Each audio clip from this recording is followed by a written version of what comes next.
commentare subito le formazioni.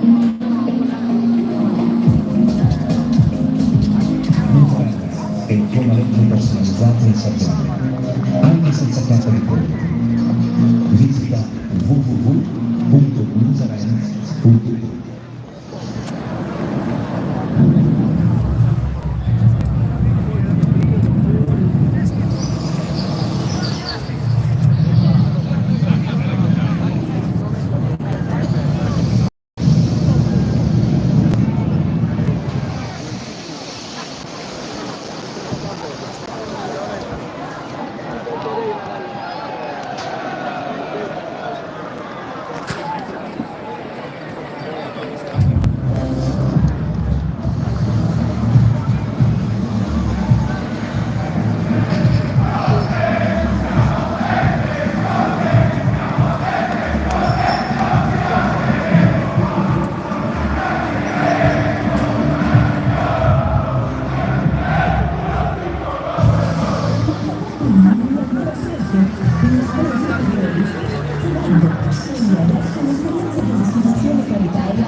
Penso che l'audio sarà abbastanza maciullato dagli speaker altissimi dello stadio, giustamente, perché io sono proprio qua davanti.